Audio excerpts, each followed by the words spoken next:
Aujourd'hui, nous continuons notre exploration du marketing opérationnel avec notre chapitre 7, le prix.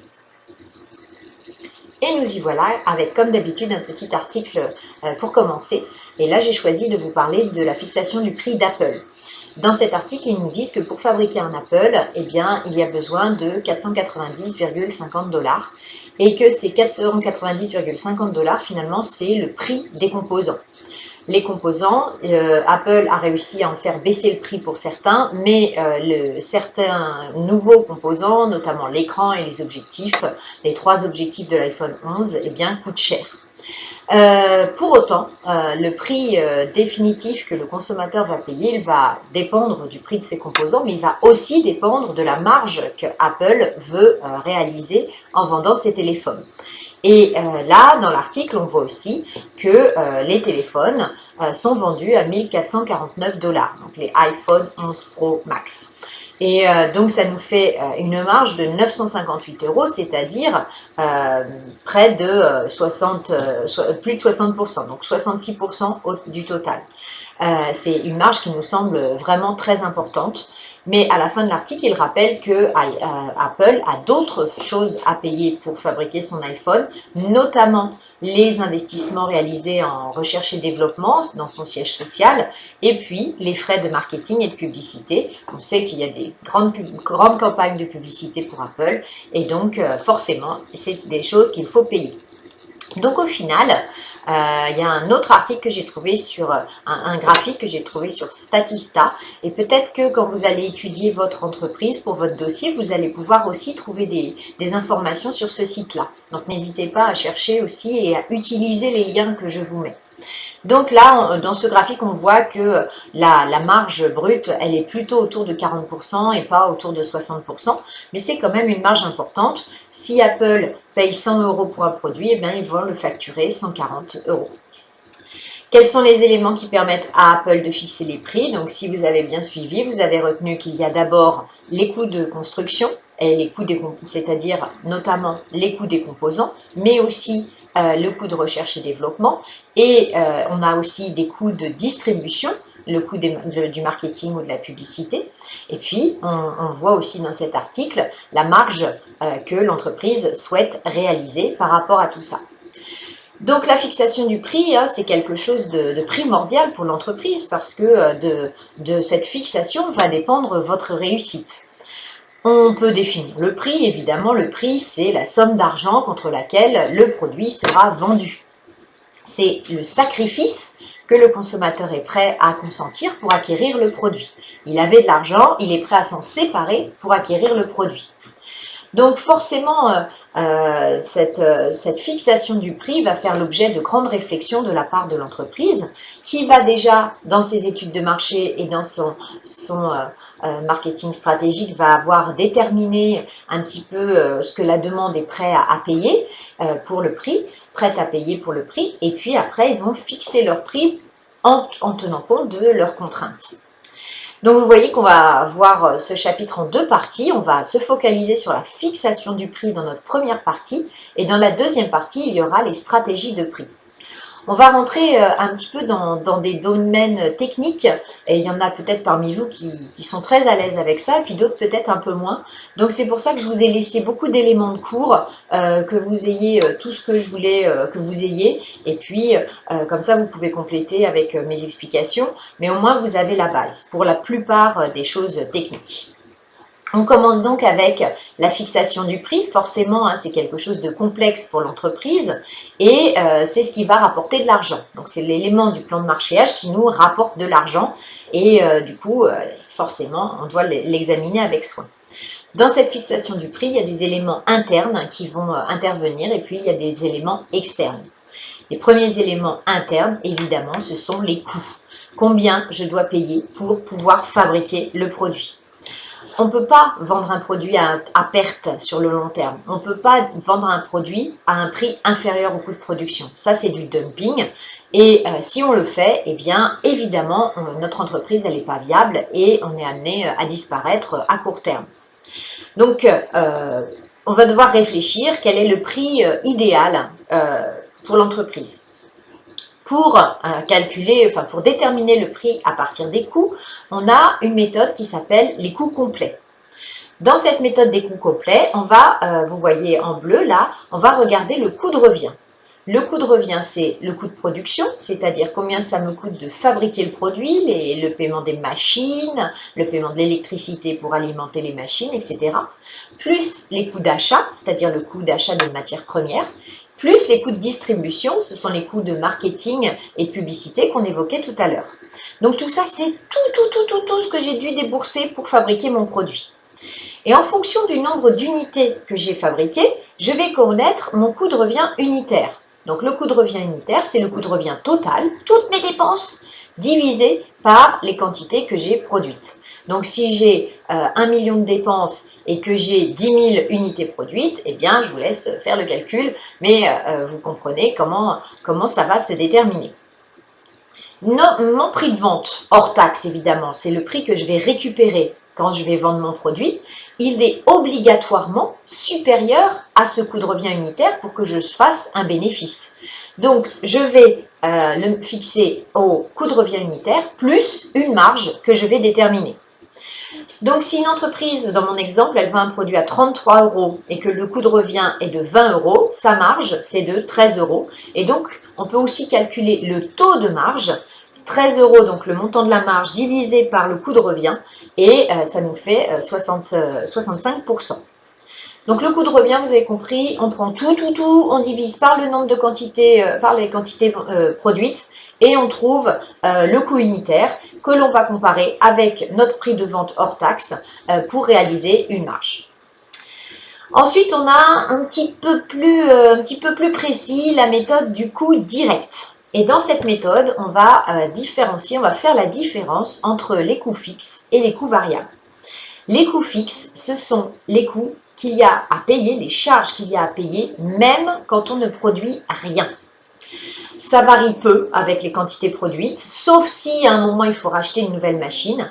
Et ces coûts fixes, ce sont les loyers, les remboursements de prêts, les salaires. Ça peut être aussi l'amortissement des machines. Tout ça, ça sera à payer même si je ne produis rien. Donc, ce qui peut être compliqué, forcément, si je ne produis rien. Imaginez aujourd'hui, j'ai mon restaurant, il est fermé à cause de l'épidémie. Je dois quand même payer mes salaires. Eh bien, je vais être embêtée parce que là, je ne produis rien, donc ça ne me rapporte rien. C'est pour ça que le gouvernement lance des politiques de soutien, de chômage partiel. Donc les coûts fixes, vous avez compris, on les paye quoi qu'il arrive, quelle que soit la quantité produite. A priori, ils ne bougent pas trop. Et les coûts variables, ce sont ceux qui évoluent avec les quantités produites. Donc ce sont les charges à payer dont le montant dépend des quantités produites. Et ils évoluent proportionnellement avec ces quantités produites. Par exemple, pour fabriquer un sac à main, je dois acheter une pièce de cuir. Et plus j'ai de sacs à main à produire, plus j'ai de pièces de cuir à acheter. Donc évidemment, là, si je produis, je paye des coûts variables, alors que si je ne produis pas, je ne paye pas de coûts variables. Donc c'est pour ça qu'il y a une différence à faire, parce que ce n'est pas tout à fait la même logique. Mon prix de vente, ça va être le coût variable unitaire, plus la marge sur coût variable. Donc là, on va retenir que le coût variable. Le prix de vente, ce serait le coût de variable unitaire plus la marge. Et cette marge, elle doit me permettre de financer les coûts fixes. Donc c'est un petit peu la même logique que tout à l'heure. On a toujours la logique de marge, mais c'est une gymnastique un petit peu différente, puisque cette marge, elle va être plus importante que tout à l'heure, puisqu'elle doit rembourser les coûts fixes. Voilà pour ce que je voulais vous dire pour la méthode du coût direct. Vous pouvez aussi avoir une fixation par l'aval, et là je vous laisse noter, ou du coût cible ou du target pricing. C'est-à-dire, c'est la fixation par la demande. Dans ce mode de fixation du prix, l'entreprise, elle procède différemment dans l'autre sens que celui qu'on vient de voir. D'abord, avec ses études de marché, elle fixe le prix acceptable pour le marché, c'est-à-dire quel est le prix que mes consommateurs potentiels sont prêts à payer pour mon produit. Et si jamais on sait que si le prix est supérieur, les consommateurs ne consommeront pas. C'est le prix maximum qu'ils sont prêts à payer. Et après, elle dit, bon bah voilà, mon produit, je suis obligée de le vendre à 100. comment je décline le reste pour pouvoir vendre à 100. Donc, je vais faire pression sur les coûts pour les baisser, les réduire au maximum pour que ça rentre dans la fourchette. Et puis, je vais aussi déterminer la marge que je veux réaliser. D'accord? Donc là, on part vraiment de la demande. Alors, vous êtes en train peut-être de vous demander, mais comment je peux utiliser ça dans mon dossier à rendre pour l'examen? En fait, ce que vous devez pouvoir justifier, c'est le choix de l'entreprise par rapport à son prix. Donc, comme pour les autres chapitres, vous choisissez un des éléments. Ça peut être la fixation du prix, ça peut être la politique de prix. Et c'est ça que vous analysez. Un des éléments qu'on voit dans ce chapitre, vous le prenez parce que c'est celui que vous trouvez le plus adapté à votre étude. Et vous essayez de justifier le choix de prix de votre entreprise avec cet élément. Ensuite, donc ça c'était la fixation par l'aval avec une petite parenthèse sur votre dossier. Un autre, et là on rentre encore un petit peu plus dans le détail, dans le calcul, c'est le seuil de rentabilité. C'est peut-être une notion que vous avez déjà entendue si vous avez fait, pour certains d'entre vous, Mercatique en STMG. Le seuil de rentabilité, c'est le chiffre d'affaires pour lequel l'entreprise, elle ne réalise ni bénéfice ni perte. Donc, je fabrique des confitures. Pour fabriquer mes confitures, il m'a fallu des pots, il m'a fallu des ingrédients et il m'a fallu de la main-d'œuvre, du temps de travail. Donc, pour un pot de confiture, j'ai un certain nombre de prix. Je vais au marché vendre un certain montant de prix. Je vais au marché vendre mes pots de confiture. Et au bout d'un moment, le chiffre d'affaires va me permettre de rentrer dans mes sous. D'accord? Parce que je vais me faire une petite marge par rapport à ce que j'ai payé. Le chiffre d'affaires, pour ceux qui ne sont pas trop familiers avec cette notion, c'est les prix fois les quantités vendues. C'est-à-dire, c'est ce que vous avez dans le tiroir caisse à la fin de la journée. Mais vous savez que ce chiffre d'affaires, vous ne pouvez pas le garder pour vous parce qu'il va falloir payer plein de choses, et les salaires, vos fournisseurs, etc. Bien, donc, mon seuil de rentabilité. Je vais reprendre, comme tout à l'heure, ma marge sur coût variable unitaire. Donc, je regarde les coûts variables et mon prix de vente. Donc, la marge sur coût variable, c'est le prix de vente hors taxe. J'ai vendu mes confitures à 5 €, le pot, moins le coût variable unitaire. Donc, tous mes coûts variables, ça m'a coûté peut-être 2 €. D'accord? Donc, ça me fait 3 € de marge sur coût variable. Et la marge sur coût variable totale, c'est le chiffre d'affaires hors taxe moins tous les coûts variables. Donc là, finalement, la seule différence entre ces deux lignes, c'est il y en a une qui est unitaire et l'autre, elle est totale. On peut utiliser les deux pour faire nos calculs. Bien, alors, on va prendre un autre exemple. Le prix que j'ai, trois variables qui sont fixées. Là, je suis l'entreprise et j'ai déterminé ça. Mon prix, c'est 10 €. Je sais que mes coûts fixes, ils sont de 80 €. Et je sais que mes coûts variables, c'est 2 €. Donc, pour fabriquer, on reste sur les pots de confiture, même si on change les chiffres, pour fabriquer mes pots de confiture, ça me coûte 80 € fixe et 2 € par pot de confiture. Alors, ma marge sur coût variable, c'est 10, mon prix de vente, mon chiffre d'affaires, évidemment, moins les coûts variables. D'accord? Donc, c'est cette formule-là que j'ai utilisée. Je construis mon graphique. En abscisse, j'ai les quantités produites. En ordonnée, j'ai les coûts que ça me coûte. 10, 20, 30, 40, 80. Ah, j'ai mes coûts fixes ici. Mes coûts fixes, ils sont à 80 €, quel que soit le niveau de la production, parce que je dois payer le local, par exemple, dans lequel je fabrique mes confitures. Je dois payer mon emplacement au marché, etc. Bien, alors maintenant, ma marge sur coût variable, je sais que c'est 8 €. Le prix de vente ou le chiffre d'affaires hors taxe, moins 2 € de coût variable. Alors, je sais que de quantité en quantité, je gagne 8 € de marge sur coût variable. Donc, 8, 16, etc., jusqu'à arriver à 80. À partir du moment où la marge que j'ai réalisée, elle arrive au seuil des coûts fixes, j'ai la quantité que je dois produire, et c'est ça mon seuil de rentabilité, c'est la quantité à partir de laquelle ma production devient rentable. Au bout de 10 pots de confiture, c'est bon, je commence à devenir rentable.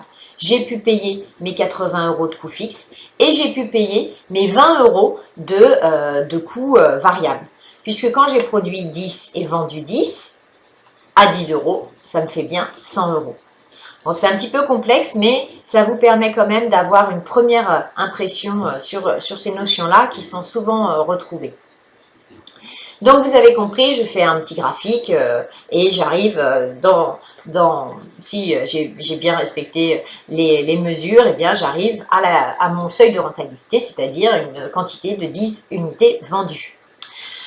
On peut aussi le calculer sans faire de graphique. En fait, là, on va donc utiliser ces deux calculs, la marge sur coût variable unitaire ou la marge sur coût variable totale. Et je vais calculer le taux de marge sur coût variable unitaire. Tout à l'heure, dans l'article sur Apple, il nous disait que le taux de marge, c'était 66%, vous vous rappelez, puis dans le graphique, il nous disait que c'était plutôt autour de 40%. Donc, comment on calcule ce taux de marge sur coût variable unitaire? Je prends ma marge sur coût variable unitaire, c'est-à-dire 2 € là pour mes pots de confiture, divisé par le prix de vente, et c'est 10 €. D'accord? Ou alors, je peux faire, ah non, excusez-moi, c'était pas 2 €, c'était 10 € ma marge, c'était 8 € pardon, ma marge sur coût variable unitaire. Ou alors, je peux faire au niveau total. Donc, mon taux de marge sur coût variable total, c'est-à-dire ma marge sur coût variable total, divisé par le chiffre d'affaires. Donc, dans mon exemple là, mon taux de marge sur coût variable unitaire, ça va être 8 € que je gagne parce que mon coût variable c'est 2 €, mon prix de vente c'est 10, donc la différence c'est 8. Donc 8 divisé par 10, le prix de vente, ça fait 0,8. Et mon seuil de rentabilité, ce sont les charges fixes, vous vous rappelez, c'est 80 € divisé par le taux de marge sur coût variable. Et là, on a 80 divisé par 0,8, donc 100 € de chiffre d'affaires. C'est ça, mon seuil de rentabilité. Là, je l'ai en euros. Et puis, si je veux faire par rapport au prix, je divise par le prix et ça me donne les unités produites. Donc, je retombe sur mes pieds par rapport à tout à l'heure, mon graphique, 10 unités, fois 10 € de prix de vente, donc ça me fait 100 € de chiffre d'affaires. Mon seuil de rentabilité ici pour mes pots de confiture, c'est 100 € de chiffre d'affaires. Bon, c'est un petit peu compliqué tout ça, mais j'espère que vous avez réussi à comprendre. Un peu plus simple maintenant, mon prix va aussi dépendre de ma politique commerciale et fixer un prix, c'est forcément prendre en compte différents objectifs liés à cette politique commerciale. Ça va être notamment, premier élément qui va influencer ma décision de prix, c'est la part de marché. Soit je veux maintenir ma part de marché, soit je veux conquérir de nouvelles parts de marché. Et donc forcément, si je veux conquérir de nouvelles parts de marché, je vais essayer de baisser mes prix. Deuxième élément dans la politique commerciale qui va influencer mon prix, c'est la situation du produit dans son cycle de vie. Vous vous rappelez, on avait vu le cycle de vie du produit, c'est 4 étapes. Le lancement, ensuite on a une phase de croissance, une phase de maturité et une phase de déclin. Et évidemment, là, ici, dans le lancement, je suis obligée de rentabiliser mes investissements, donc mes produits sont chers. Ensuite, dans la phase de croissance, j'essaye de gagner de l'argent, mais je commence peut-être un peu à baisser le prix. Quand le produit il arrive à maturité, là, c'est le moment vraiment d'avoir une politique de prix plus arrangeante. Et quand le produit décline, la politique, elle peut être encore plus arrangeante. C'est pour ça que quand le produit sort, est commercialisé pour une nouvelle fois avec des belles fonctionnalités technologiques, eh bien, c'est cher. Et de plus en plus, les prix se démocratisent. L'exemple qu'on peut citer, c'est les écrans plats de télé. Au début, quand c'est sorti, les écrans plats, c'était vraiment, vraiment très cher. Et aujourd'hui, il n'y a plus que ça et c'est beaucoup plus abordable pour tout le monde. Donc, la part de marché, la situation dans le cycle de vie du produit, la gamme de produits, vous vous rappelez, on avait fait, est-ce que vous voulez être entrée de gamme, milieu de gamme ou haut de gamme? Donc, forcément, vous devez adapter le prix. Vous avez aussi l'image que vous voulez renvoyer de vos produits au travers du prix. Est-ce que vous voulez renvoyer une image de qualité ou pas? Et puis, le positionnement. Ça c'est forcément lié à la gamme que je vous évoquais tout à l'heure, donc on peut le mettre avec. Donc, la gamme de produits et son positionnement, rajouter un petit peu à l'avant-dernier point. On arrive maintenant à notre grand B sur les éléments de fixation du prix en externe. Alors là, j'ai un autre exemple. Si une personne décide de réaliser des broderies à la main, au point de croix, pour les vendre. Une broderie, ça lui prend 40 heures de travail. Et si elle veut se rémunérer 12 € de l'heure. Alors, elle devra vendre ses broderies 480 € rien que pour couvrir les salaires. Mais le problème, c'est que personne n'est prêt à dépenser 480 € pour une broderie au point de croix. Et donc, la production, ce n'est pas une production qui est rentable parce qu'il y a trop de contraintes externes qui pèsent sur l'entreprise, internes aussi parce que les coûts de production sont énormes et externes parce que le client n'est pas prêt à payer tout ça. Et donc, pour commencer ce grand B, je vous ai mis un petit schéma avec les contraintes externes sur la fixation des prix. Et vous voyez que dans ces contraintes, on a la concurrence, les relations producteurs-distributeurs, la législation et la demande. Et finalement, c'est ça qu'on va regarder dans cette partie, en commençant par la demande. Dans la demande, vous avez peut-être entendu parler de notion de prix psychologique. Et le prix psychologique d'un produit, c'est la fourchette de prix considérée par acceptable pour le consommateur qui voudrait se procurer le produit. Donc, au final, le consommateur, si jamais le prix il est en dessous de cette fourchette, si le prix est en dessous de cette fourchette, le consommateur va se dire « Ah, il doit y avoir un problème, c'est pas le prix du marché, ça se trouve c'est de la récup ou ça se trouve c'est de la contrefaçon, j'ai pas confiance. » Et au-dessus du prix, là il va se dire « Ah bah là non, je peux pas dépenser tout ça pour payer ce produit, je renonce. » Et finalement, pour connaître ce prix psychologique, les entreprises, dans leurs études de marché, elles vont poser deux questions. La première, c'est au-dessus de quel prix estimez-vous que le produit est trop cher? Au-dessus de quel prix estimez-vous que le produit est trop cher? Donc, on cherche à connaître ce niveau-là et là, on sait qu'il ne l'achètera pas. Et la deuxième question, c'est en dessous de quel prix estimez-vous que le produit est de mauvaise qualité? Et donc, grâce aux réponses à ces deux questions, eh bien, on peut avoir notre fourchette, une moyenne pour toutes les personnes interrogées. Et on sait que si on fixe en dessous, on ne vendra pas. Et si on fixe au-dessus, on ne vendra pas non plus. Donc, on a intérêt à fixer notre prix à ce niveau-là. Et après, on peut reprendre comme tout à l'heure, on reprend nos coûts pour essayer de faire correspondre comme on vient de le voir. Donc, je connais le prix acceptable pour le consommateur. Il y a aussi un élément psychologique lié au prix que vous connaissez certainement aussi, c'est le fait que dans notre esprit, tant qu'on n'a pas payé 10 €, 0,00 €, on a l'impression d'être dans la fourchette inférieure. Et c'est pour ça qu'on a beaucoup de prix qui sont fixés à 9,99 €, 4,99 €, 19,99 €. En fait, c'est pour avoir l'impression qu'on paye la dizaine précédente ou le chiffre précédent. Donc, si on vous fait payer 19,99 €, c'est vous, dans votre esprit, vous le rangez plutôt du côté du 10 que du côté du 20. Donc, psychologiquement, ça vous semble un petit peu moins cher que s'ils avaient mis 1 centime plus cher. Alors qu'on sait que, bon, c'est au final la même chose. Mais c'est une méthode qui est beaucoup utilisée, peut-être une méthode d'influence pour influencer le consommateur et lui faire avoir une perception peut-être plus optimiste de la réalité. Évidemment, cette notion de prix psychologique, elle a des limites parce que les impressions ou les ressentis des consommateurs évoluent. Donc, peut-être qu'aujourd'hui, ils sont prêts à payer très cher pour un produit novateur, mais demain, ça va changer. Comme je vous le disais, selon le cycle de vie du produit, le prix doit évoluer. Bien, mais cette notion de prix psychologique, elle est quand même importante et elle est fortement utilisée par les entreprises. On continue avec un autre outil que ceux qui ont fait la série ES ou la série STMG ont déjà rencontré, c'est l'élasticité de la demande par rapport au prix. Quand vous êtes une entreprise qui fixe ses prix et qui envisage une augmentation ou une diminution de prix, cette élasticité, le fait de la connaître, ça peut avoir son influence dans votre décision.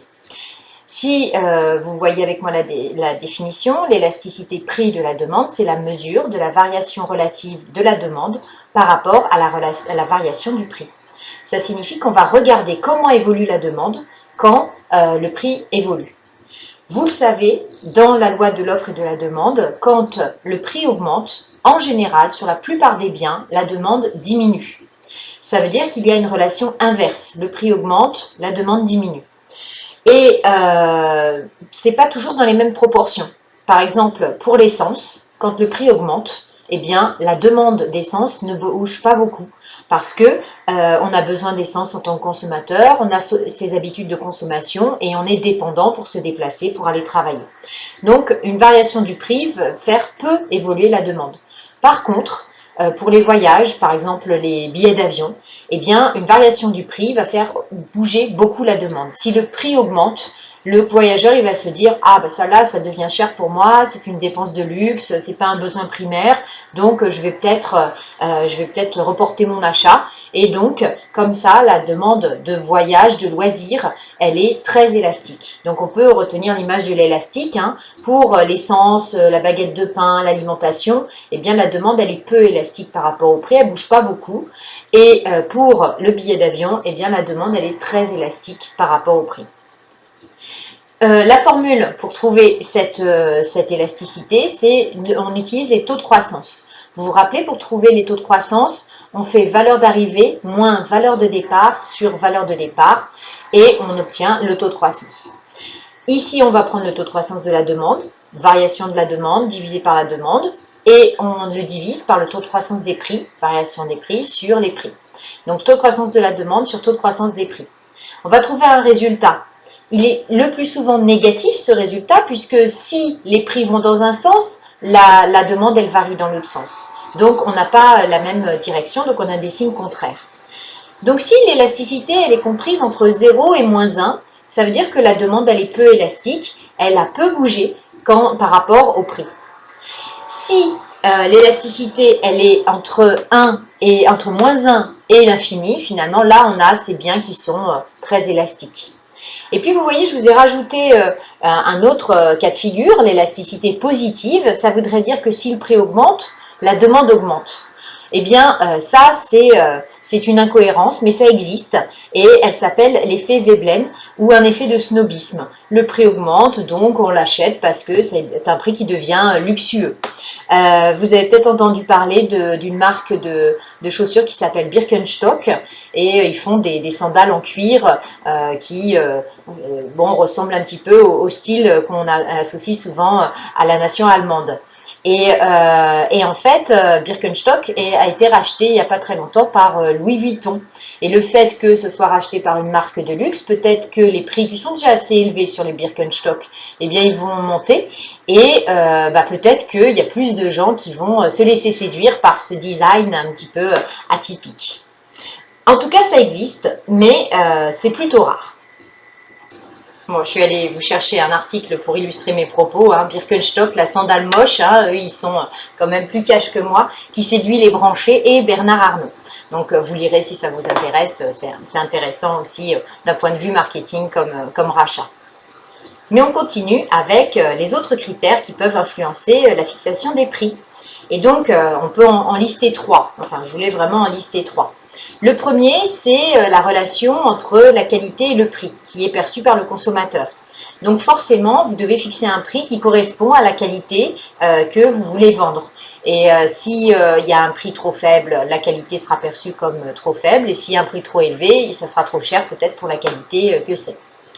Il y a la notion de prix de référence aussi qui peut être intéressante et finalement le prix de référence, on va le voir tout de suite après, c'est lié au prix de la concurrence. Quel est le prix que le consommateur est habitué à payer pour le produit? Et puis un troisième critère que l'on aborde assez rapidement, mais c'est la fidélité à l'entreprise. Il y a des clients qui sont attachés à une entreprise en particulier et on en discutait la dernière fois sur les marques. Je vais toujours acheter un ordinateur HP, je vais toujours aller acheter mon café chez Nespresso, je vais toujours aller chercher mes produits de beauté chez Yves Rocher, etc. Donc la fidélité, ça fait que on doit réfléchir à ça. Est-ce qu'on va mettre des remises spéciales à nos clients fidèles ou alors est-ce qu'on va essayer de gagner de l'argent sur ces personnes qui reviennent nous voir régulièrement? Ça va aussi influencer les prix. La concurrence, c'est évidemment un autre critère qui vient influencer ma fixation des prix puisque je sais dans mon étude de marché, je connais les prix que mes concurrents déterminent pour leurs produits. Et je sais que les prix finalement que le consommateur est prêt à payer finalement grâce à cette concurrence. Alors là, je vais avoir plusieurs possibilités qu'on va étudier un tout petit peu plus en détail après. Soit je fixe un prix inférieur à celui de mes concurrents. Et là, je sais que je renvoie une image de prix plus accessible, de produits plus accessibles, mais peut-être aussi, je renvoie aussi un message sur la qualité de mes produits. Est-ce qu'elle est moins bonne que les autres ou alors est-ce que juste je suis une entreprise qui ne cherche pas à faire un énorme profit parce que j'ai une vocation sociale. Donc, en tout cas, il faut que ça se justifie. Vous pouvez aussi décider de fixer le prix au même niveau que celui des concurrents. Et je vous ai mis sur Facebook un article là sur des Nike avec je ne sais plus quelle marque et il disait reste à savoir combien ce modèle va être vendu et certainement le prix sera de 119 €, c'est le prix habituellement constaté et du coup 119 €, c'est un prix qui s'aligne avec les prix de toutes les baskets sur le marché. Et puis, vous pouvez aussi décider, comme l'a fait Apple très rapidement, même quand ils commercialisaient leur premier ordinateur, eh bien, c'est de se positionner en haut. Et donc ça, on en a parlé. Il y a le positionnement haut de gamme et la volonté de montrer qu'on a un produit de grande qualité et qui justifie de le payer plus cher. Après, vous n'êtes peut-être pas forcément d'accord avec cette différence de qualité. Est-ce que c'est vraiment justifié? Est-ce que la différence de prix est vraiment justifiée par rapport à la différence de qualité? Ça, je vous laisse le déterminer. Enfin, autre élément important aussi, avant la réglementation, c'est la distribution. Je vous ai déjà parlé du marché du lait où finalement notre producteur il a très peu de retour sur le prix que le consommateur paye sur le bien. Et là, il y a encore un graphique. Donc, vous voyez, sur la répartition du litre de lait, on a 5,3% pour l'État, 17% pour la distribution, 42% pour les industriels qui collectent et transforment le lait et seulement 35% pour les éleveurs. Donc, l'éleveur qui a fabriqué le lait, qui a mis le temps, il reçoit moins sur sa brique de lait que celui qui a collecté le lait et qui l'a transformé. Donc, quelque part, ça coince. La distribution, c'est normal qu'elle réalise des marges parce qu'elle aussi, elle doit financer des locaux, payer des salaires, etc. Mais quand cette marge, elle est au détriment du producteur, c'est là qu'il faut s'interroger. Quand on a un supermarché qui nous annonce des super prix cassés, est-ce que c'est le supermarché qui réduit sa marge ou alors est-ce qu'il fait pression sur les producteurs pour que les producteurs réduisent, eux, leur marge, quitte à vendre à perte pour le coup, parce que les producteurs de lait, ils sont régulièrement en train d'évoquer le fait qu'ils ne sont pas rémunérés à la hauteur de leur coût de production. Donc, c'est quelque chose qui n'est pas acceptable quelque part. Et enfin, dernier élément pour la fixation des prix, vous le voyez, c'est la réglementation. L'État français notamment a déterminé, a priori, les prix sont fixés par le libre jeu du marché, l'offre, la demande, la pression, la négociation, etc. Ça, on est dans un État libéral et donc c'est comme ça que ça se passe. Mais il y a certains prix qui sont réglementés et pour lesquels l'État intervient. Ça va être la santé, l'édition, l'électricité, le gaz ou le carburant. C'est pour ça que souvent au 1er janvier ou au 1er juillet, on nous dit ce qui va changer, le prix du gaz va augmenter, le prix du gaz va baisser. Et puis on se rappelle que la volonté de taxer un peu plus le carburant avait été la source de manifestations il n'y a pas si longtemps que ça. Donc, il y a l'État qui fixe, donc vous avez retenu, a priori les prix sont fixés librement, mais il y a des exceptions. Il peut y avoir l'État qui fixe les prix. Il peut y avoir aussi l'État qui fixe des taxes, hein, des taxes sur le tabac. On ne fixe pas le prix du paquet de cigarettes, mais comme on met plein de taxes dessus, forcément ça le fait augmenter. Sur les produits pétroliers aussi. Et puis on sait qu'il existe la TVA, la taxe sur la valeur ajoutée, qui est payée par les consommateurs finaux sur chaque produit acheté. L'État va aussi fixer des règles pour garantir la liberté d'entreprendre. Donc, il y a des règles à respecter par les entreprises. Et si jamais ces entreprises ne respectent pas les règles, eh ben, elles peuvent être sanctionnées. Je vous l'ai dit, la revente à perte, le dumping, elle est interdite. Ensuite, il y a des prix qui peuvent être conseillés. Et puis, voilà, on peut avoir prix habituellement constaté, voilà. Ensuite, on peut avoir aussi la réglementation sur les ententes. Les ententes sur les prix peuvent être condamnées, comme il y a eu récemment le cartel des compotes qui s'est entendu sur les prix qu'ils pratiquaient pour les produits sous marque de distributeurs, et ils ont été lourdement condamnés par rapport à ça. Donc, des marques de compotes que vous connaissez, hein, Andros, Materne. Cherchez, là je ne vais pas y aller, cherchez cartel des compotes sur Internet et vous allez trouver. Donc, les ententes sont interdites, la revente à perte est interdite, les abus de position dominante aussi sont interdits, c'est-à-dire quand vous avez une position forte sur le marché, que vous êtes un acteur important, vous n'avez pas le droit de vous servir de cette place pour imposer des conditions qui ne seraient pas équitables à vos partenaires commerciaux. Et puis aussi, il y a des règles non plus liées au prix, mais liées à l'obligation d'étiquetage. On va en reparler. Non, je crois que non, pas forcément. Donc, je vous le dis maintenant. Les prix doivent être forcément affichés, en France en tout cas, pour que le consommateur sache exactement quand il rentre dans le magasin combien il est amené à payer s'il achète le bien. Donc forcément, ça va avoir une influence, parce que si vous constatez que le consommateur il est prêt à payer maximum 120 € pour votre produit, et bien vous savez que vous ne pouvez pas le facturer hors taxe à plus de 100 €, puisqu'il y aura 20 € de TVA, vu que la TVA elle est à 20%. Ça a son influence aussi. On a fini avec notre première partie et on arrive à notre deuxième partie que je vous ai laissée en grande majorité. Donc vous n'avez plus qu'à annoter un petit peu, à rajouter des éléments de notes sur le propolis, mais vous avez l'essentiel dessus. Donc les stratégies de prix, c'est quelle est l'ambition de mon entreprise. Est-ce que, et on l'a déjà évoqué, est-ce que je veux être plutôt au-dessus du marché avec des prix élevés, ou alors vraiment essayer de séduire le plus de consommateurs possible. Première stratégie, c'est les stratégies liées au lancement du produit. Vous déterminez ça avant de lancer votre produit. La première décision, elle est liée au positionnement. Et là, on distingue deux stratégies, la stratégie d'écrémage et la stratégie de pénétration. La stratégie d'écrémage, comme son nom l'indique, on imagine une grande barrique avec du lait dessus et la crème, elle remonte. Et donc, on prend juste la crème, c'est-à-dire juste ceux qui peuvent payer très cher notre produit. Cette stratégie d'écrémage, c'est donc une stratégie qui consiste à fixer des prix élevés, supérieurs à ceux des concurrents.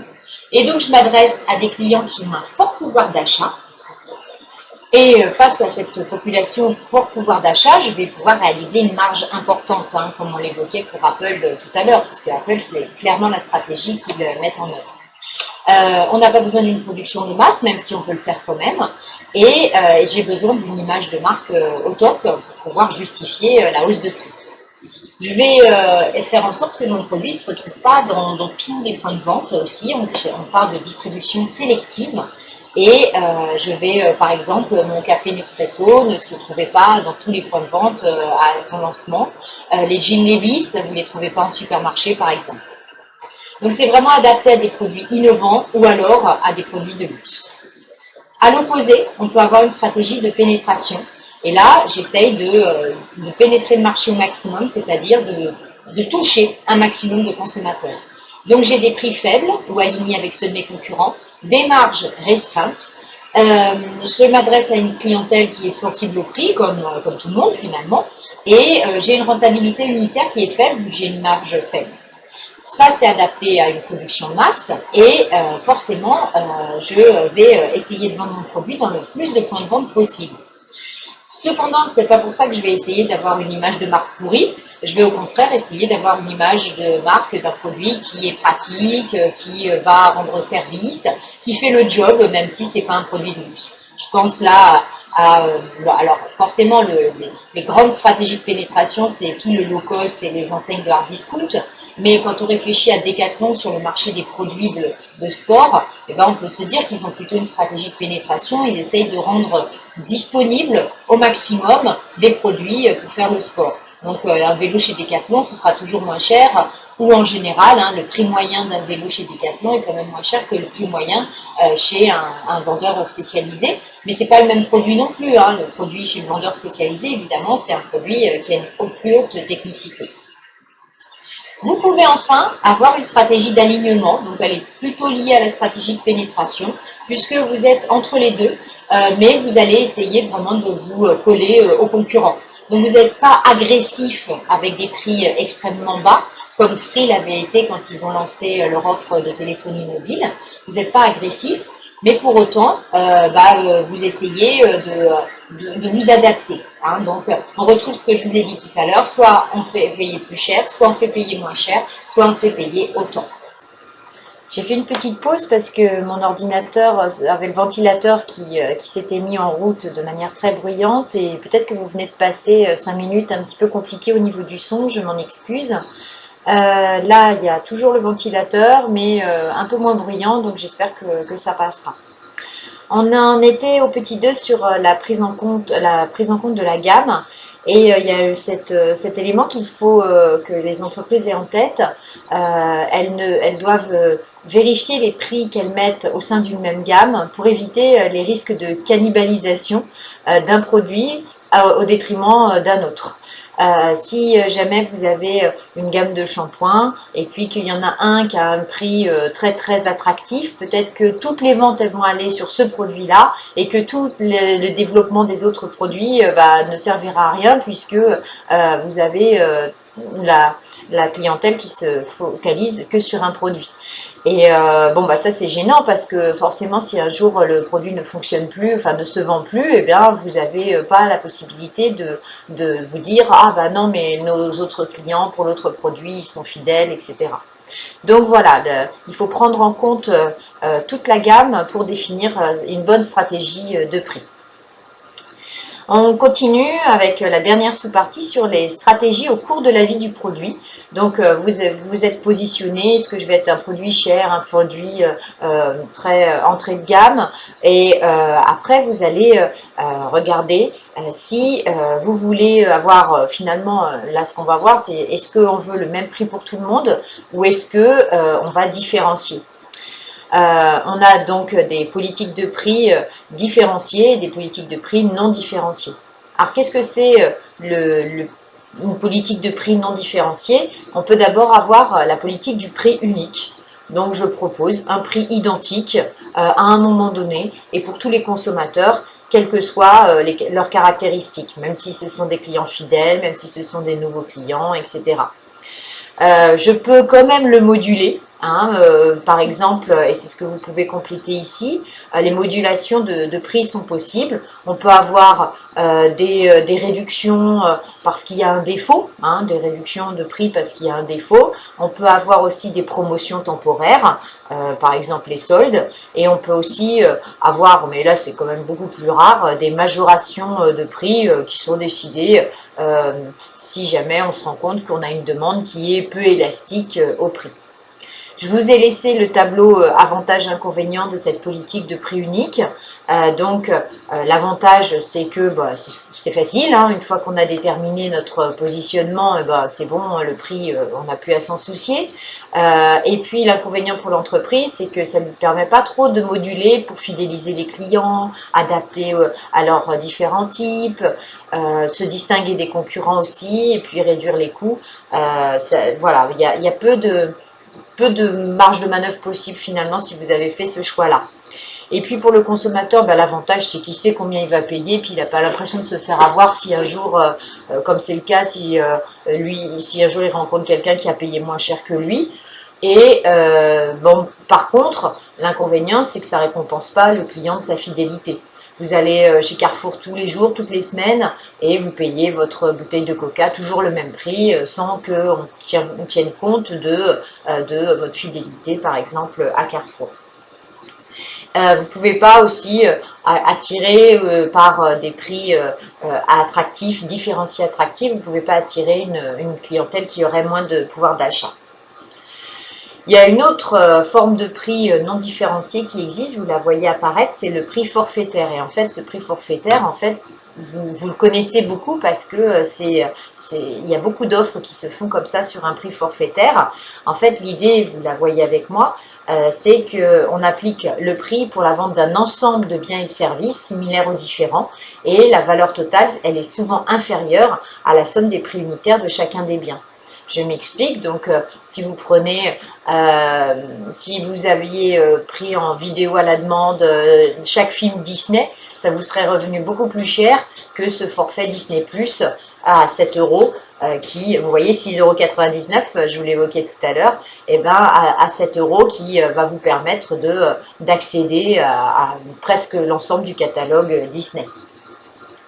Dans les forfaits, vous avez aussi les forfaits de téléphonie mobile qui vous donnent des prestations diverses, l'accès à Internet, le téléphone, les SMS, les applications, etc. Vous avez aussi Amazon Prime. Au début, Amazon Prime, c'était vraiment pour les clients qui voulaient se faire livrer et sans payer de frais de livraison ou avec une livraison un petit peu plus rapide et pour, je crois, 39 € par mois. Et maintenant, en plus, pour ces 39 €, il n'y a pas eu à aligner plus d'argent. Et ben, on a tout un réseau d'audiovisuels, de contenu, séries, films, etc. Donc, vous voyez qu'on peut avoir un forfait qui regroupe des services très différents les uns des autres.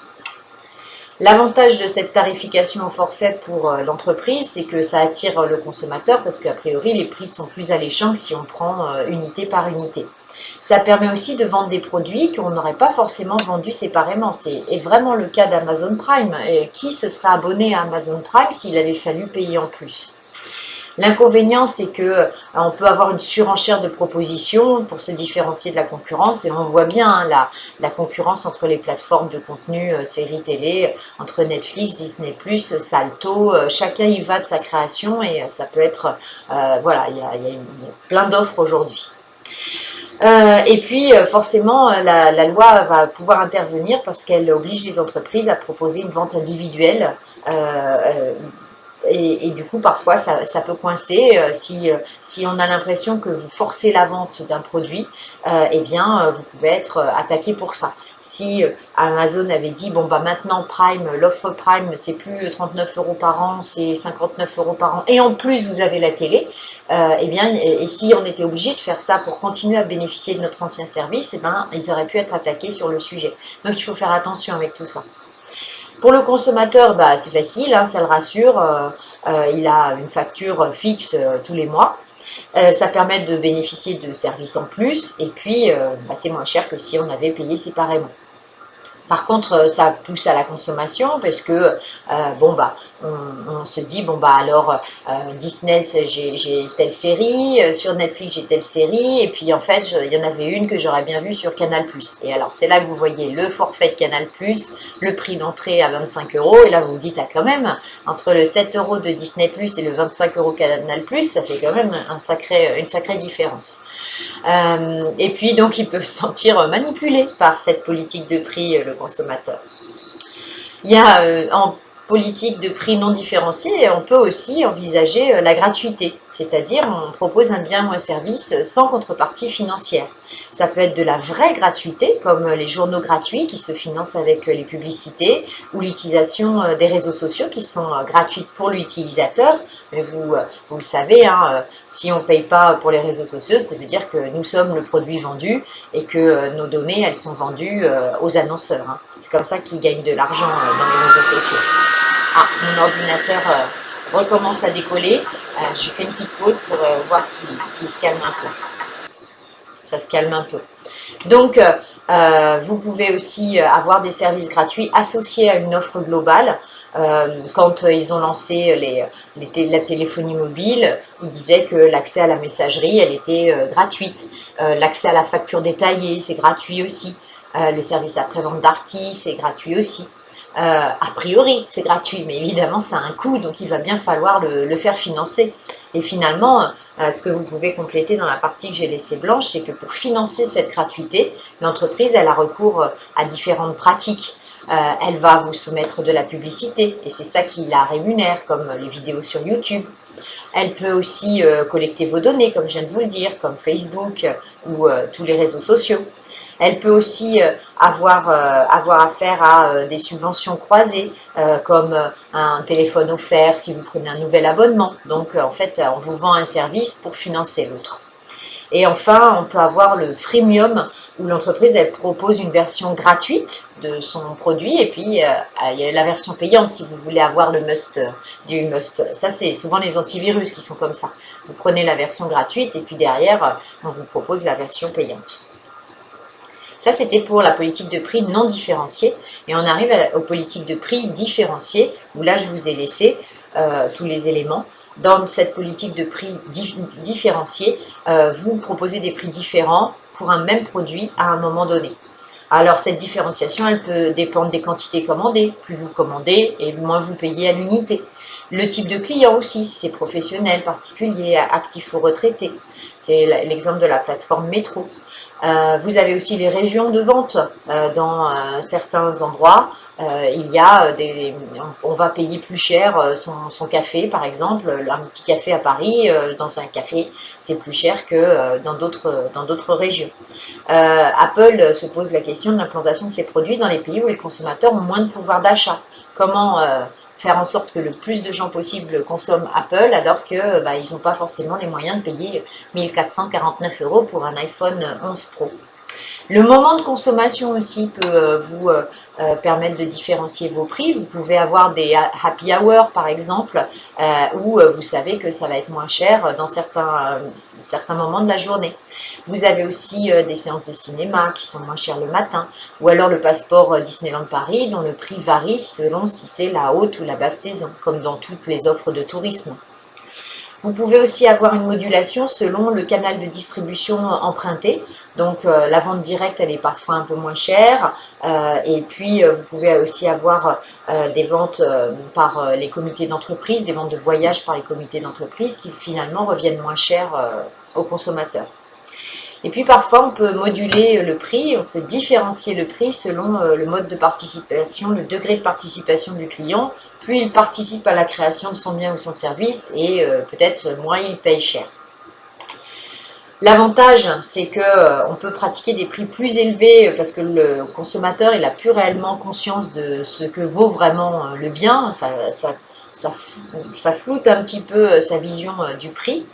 Ça permet d'optimiser le chiffre d'affaires puisque on va essayer d'adapter. Quand les choses se vendent peu, on fait moins cher pour essayer d'attirer les clients. Et puis quand il y a beaucoup de demandes, on augmente les prix. C'est l'exemple de Airbnb aussi qui va moduler les prix des réservations selon la saison. On l'avait évoqué dans le premier chapitre, je crois, le yield management, donc maximiser le profit ou limiter les coûts. Vous vous rappelez, on module, comme sur les billets d'avion par exemple, on module le prix en fonction de la demande. Les inconvénients, c'est que ça devient complexe. À quel moment et combien coûte notre produit, donc c'est vrai que ça déstabilise un petit peu et l'entreprise et le consommateur. Et peut-être que si le consommateur il voit que le produit il a baissé de prix juste après l'avoir acheté, il va revenir en disant je l'ai payé trop cher. Donc le sentiment de s'être fait avoir, c'est pas très bon pour le consommateur et par répercussion, c'est pas très bon pour l'entreprise. Et puis si jamais j'ai des prix trop bas, trop cassés, le consommateur il va se dire il y a un piège là, pourquoi le produit tout d'un coup il est si peu cher, est-ce qu'il y a un problème de qualité? Il y a toujours ce juste équilibre à faire entre le prix et la qualité. L'avantage pour le consommateur forcément c'est que quand il s'y prend bien en avance, etc., il peut profiter de prix plus intéressants. Et par contre, je vous le disais tout à l'heure, le mécontentement et le fait qu'il n'a plus de référence de prix, ça peut être embêtant. On revient sur ce yield management, hein, vous vous rappelez, c'est une forme de prix différencié parce qu'on module les prix en temps réel en fonction de la demande. Donc là, on applique vraiment la loi de l'offre et de la demande. Plus la demande est forte, et bien plus on va augmenter le prix, et plus la demande est faible, plus on va diminuer le prix pour essayer de vendre plus. Donc là, on va pouvoir compenser par ça plusieurs problèmes qu'il peut y avoir sur les marchés, les coûts fixes élevés. Hein, on sait que, par exemple, quand un avion reste à terre dans un aéroport, et ben, la compagnie aérienne, elle doit payer des taxes très importantes à l'aéroport. Et donc, elle a intérêt à ce que ces avions volent. C'est pour ça qu'on a entendu parfois, là, pendant le confinement, que les compagnies elles faisaient tourner leurs avions pour éviter de payer trop de taxes au sol. Donc ça, c'est idiot, mais ça fait qu'elles vont chercher à vendre à tout prix. Aussi, on peut regarder l'inertie des capacités aussi. En fait, ce yield management, il va compenser le fait qu'on a 100 places disponibles, on a 100 places disponibles. Donc, si jamais on a 200 personnes qui demandent une place, eh bien, on va pouvoir proposer un prix plus élevé. Mais si jamais il n'y a que 50%, il faut remplir les 100 places. Ça peut être aussi, ça peut compenser le fait que notre demande, elle est variable mais prévisible. On peut savoir qu'il y a une haute saison et une basse saison. Ensuite, ça peut correspondre aussi aux ventes de produits périssables. Si vous allez à la fin du marché faire vos courses, vous allez avoir plus de produits pour le même prix parce que les commerçants se disent, bon, bah, si ça, c'est pas vendu aujourd'hui, ça sera perdu, donc ils préfèrent donner plus de quantité, donc notre prix unitaire, il baisse. Et puis, évidemment, il faut que ça se mette en place quand on peut modifier les prix facilement. Hein, les billets d'avion par Internet, évidemment, c'est très facile, mais quand ça passait par les agences de voyage, c'était plus compliqué de moduler les prix. Voilà. Bon, je vous laisse, je ne regarde pas tout. Principal avantage pour l'entreprise, c'est un remplissage optimal des capacités. Principal inconvénient pour le consommateur, encore une fois, comme tout à l'heure, hein, si jamais il a eu le tarif le plus élevé et qu'il rencontre quelqu'un qui a payé demi-tarif, il ne va pas être très content. Vous pouvez aussi ajuster vos prix. Ajuster vos prix, ça veut dire les ajuster à la stratégie ou à votre situation. En fait, cet ajustement des prix, ça signifie que vous avez constaté que votre prix, il ne va pas. Et vous vous dites, je vais changer. Vous aviez fait une stratégie de prix très cher et vous vous dites, mon produit ne se vend pas. Soit j'arrête la production comme Renault Avantime, soit je modifie le prix pour que ce soit moins cher, mais j'essaye de faire ça discrètement pour pas qu'on se dise, oh tout d'un coup le prix a baissé, qu'est-ce que c'est que cette histoire, ils ont mis de la mauvaise qualité dedans ou quoi. Donc vous pouvez avoir une stratégie où vous allez choisir de baisser vos prix. Là, vous cherchez à augmenter votre part de marché. Par exemple, sur l'iPhone 8, quand ils ont sorti l'iPhone 11, où voilà, on baisse les prix de l'iPhone 8 et de l'iPhone X pour continuer à gagner de l'argent dessus, mais pour mettre aussi en valeur notre produit star. Hein. Vous vous rappelez, on avait vu la matrice BCG, et donc le produit star, c'est le dernier iPhone qui sort, alors que les vaches à lait, ce sont les iPhones en version plus ancienne, qui se vendent encore, mais qui ne nous demandent plus d'investissement, et donc là, je peux baisser les prix. Et puis, vous pourriez aussi vous rendre compte que vos prix, eh bien, ils ne vous permettent pas de couvrir vos coûts de production et donc vous êtes amené à augmenter vos prix. Ça peut être le cas, imaginez vous créez votre entreprise, au départ vous essayez de faire des prix d'appel pour vous faire connaître et puis vous vous rendez compte que si vous continuez à pratiquer ces prix, vous n'arriverez pas à rentrer dans la rentabilité pour votre entreprise. Donc vous auriez une stratégie de hausse des prix. Donc forcément là c'est pour augmenter la rentabilité de l'entreprise. Le risque, c'est que le consommateur, il va peut-être se tourner vers d'autres produits, mais si vous avez fait vos preuves avant à un prix inférieur, le consommateur il va peut-être accepter cette hausse de prix. Voilà, on a fini avec ce chapitre sur les prix. Donc évidemment, c'est un élément primordial hein, pour l'entreprise. C'est ça qui va faire que l'entreprise elle a du succès ou pas, en plus de la qualité des produits, etc. Mais si on se trompe sur le prix, eh bien, on a peu de chances de réussir à être rentable finalement. Donc, les entreprises, elles doivent vraiment l'ajuster au maximum pour optimiser leurs revenus. On a fini avec ce chapitre.